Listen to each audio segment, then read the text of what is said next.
అన్న ఇప్పుడే చూశాను 'నీలకంఠ' మూవీ. నిజంగా సినిమా అయితే బ్లాక్ బాస్టర్ అనమాట. మనకి 'రాజు వెడ్స్ రాంబాయి', ఒక 'రంగస్థలం' ఇలాంటి ఈ కోవలో ఒక పెద్ద బ్లాక్ బాస్టర్ అనమాట. చాలా అంటే చాలా ట్విస్టులతో కూడిన సినిమా అనమాట. హీరో గారు అయితే చాలా బాగా చేశారనమాట. పెర్ఫార్మెన్స్ పరంగా, యాక్షన్ పరంగా, అసలు సాంగ్స్‌లో గానీ, డాన్స్ గానీ చాలా అంటే చాలా బాగుందనమాట. అసలు ఈ స్టోరీ విలేజ్ బ్యాక్‌డ్రాప్‌లో అసలు చదువుకున్నోడికి, చదువుకొన్నోడికి డిఫరెన్స్ చాలా బాగా చూపించారనమాట. సో, ఆ బ్యాక్‌గ్రౌండ్ మ్యూజిక్ గానీ, ఆ సాంగ్స్ గానీ, త్రూఅవుట్ స్టోరీ అంతా ఇంట్రెస్ట్‌గా వెళ్తా ఉంటదనమాట. సో, ఫ్యామిలీ అందరూ కలిసి చూడాల్సిన సినిమా అనమాట 'నీలకంఠ' మూవీ. మూవీ చాలా బాగుంది. మనకు ఆ మూవీ అసలు ట్విస్ట్ విలన్ ఎవరు అనేది మనకు కనిపెట్టలేమండి. చాలా అంటే చాలా బాగుంది. 90s బ్యాక్డ్రాప్లో ఆ సెట్స్ కానీ, ఆ రియల్ లొకేషన్స్ కానీ, ఆ కాస్ట్యూమ్స్ కానీ అవన్నీ చాలా బాగున్నాయి. స్కూల్ ఎపిసోడ్స్, ట్విస్టులు కానీ, హీరో క్యారెక్టరైజేషన్స్, అదేవిధంగా లీడ్ యాక్టర్స్ వాళ్ళది పర్ఫార్మెన్స్ అవన్నీ చాలా బాగుందండి. Nice movie. నీలకంఠ మూవీ చాలా బాగుంది.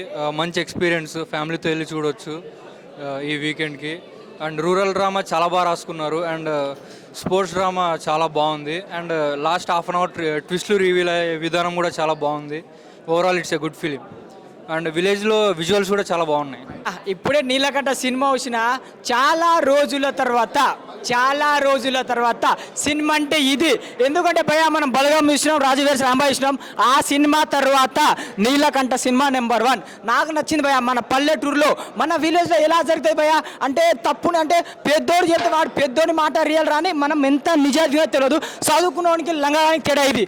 మంచిగా చదువుకున్న పేరు ఉండదు, కొన్నోడికి పేరు ఉంటుంది భయ. ఈ సినిమాలో మాత్రం నాకు ఎమోషన్ అనిపించింది. అంటే మన రియల్ స్టోరీ అనిపించింది. అన్న ఇప్పుడు చూసానన్నా నీలకంఠ సినిమా. అబ్బా ఏ సినిమా అన్న. అన్న మీరు ఎక్కడ పనిచేశారన్న? ఏ డైరెక్టర్ దగ్గర పనిచేశారన్నా? ఎవరి దగ్గర పనిచేయలేదన్నా? ఆర్జీవీ. మరి ఆర్జీవీలో నిజంగా మన తెలుగు ఇండస్ట్రీకి వచ్చారన్నా. స్క్రీన్ ప్లే మాత్రం అదరగొట్టారన్నా. భలే ఉన్న స్క్రీన్ ప్లే మాత్రం. ఆ మ్యూజిక్ డైరెక్టర్ ఎక్కడి నుంచి ఇచ్చారన్నా? ఆ మ్యూజిక్ మాత్రం ఆర్ఆర్ ఇచ్చాడన్న. మ్యూజిక్ మాత్రం నిజంగా ఆయన నిజంగా దండ వేయాలన్న. నిజంగా మ్యూజిక్ ఎరగ తీసాడన్న. ఈ సినిమాకి మాత్రం మనం చూసాము, రంగస్థలం చూసాము, తర్వాత మన బలగం చూసాము.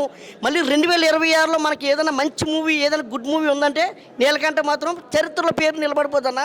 చాలా బాగా చూపించారన్న. విలేజ్ బ్యాక్గ్రౌండ్ మాత్రం మామూలు లేదు.